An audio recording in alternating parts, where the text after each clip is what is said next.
Hi folks, how you doing? Russell True Results 303.com. Check out the website, link in the description box. Mind, Body, Spirit, Fitness. Put in the healing back in health. Once again, don't forget to follow on social media, Facebook, Twitter, Google+. The podcast is out there as well. Those links are down below.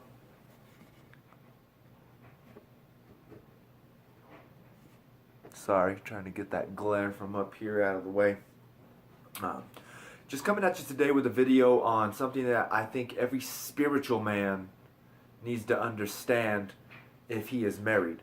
And for me, of course, it's going to be a Christian. I'm getting it from a Christian book, The Christian Husband. Really good book. I think it was very interesting read. I got a lot of quotes and stuff from it that I posted to social media. But there were a couple things in one chapter that kind of stuck out in my mind. And I wanted to bring those few quotes to a video for you guys, so hopefully that you can kind of contemplate on these, think about these for a few minutes throughout your day, throughout your week, month, year, whatever the case may be, and hopefully that you can grow to be the man of the house, the man of the house and a leader within your family. So this whole chapter was called A Husband Who Loves and Leads. That was the name of it. And the first one I thought that was very good was, men who serve without leading are ultimately doing their wives a great injustice. They are asking their wives to assume a responsibility God did not create them to bear. So that's the first one. The next one is essentially the husband who serves his wife by continually yielding to her desires and her wishes is in fact asking her to do his job for him. He's ignoring his responsibility to lead. So I thought that one was very interesting. And then at the end it said, this is a little paragraph in closing, as husbands we have been assigned the kingly task of leading our wives on our pilgrimage through earth to heaven. We serve her not when we do everything she asks us to do, but when we understand and cooperate with the sanctifying work of the Holy Spirit in her life. We never see our kingly office as an opportunity for privilege, but as a divine responsibility to lead her as she grows in grace.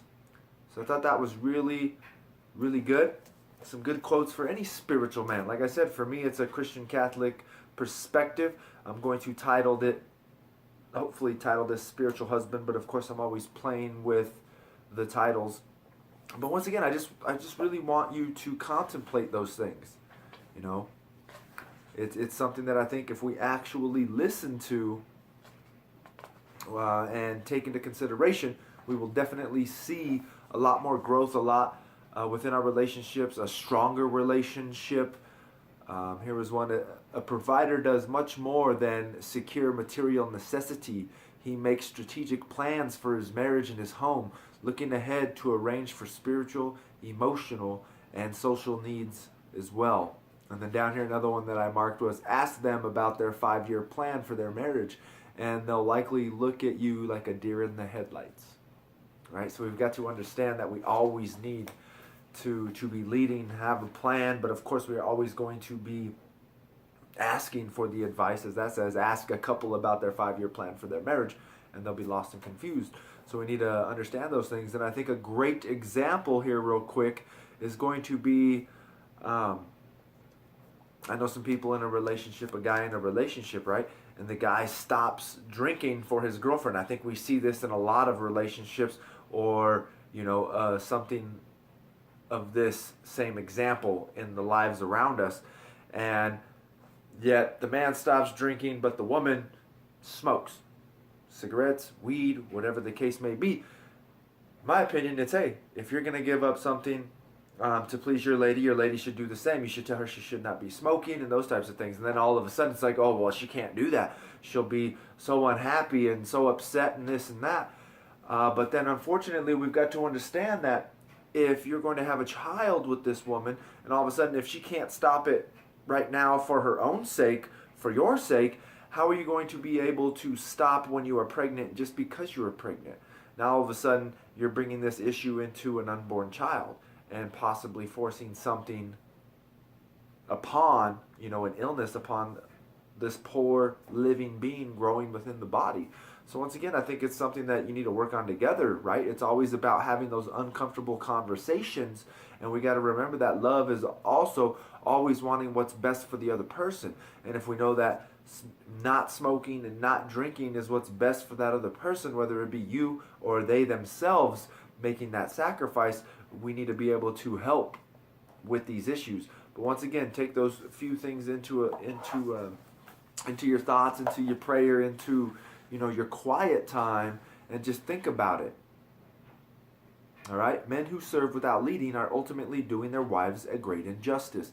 Essentially, the husband who serves his wife by continually yielding to her desires or her wishes is in fact asking her to do his job for himself. He is ignoring his responsibilities to lead.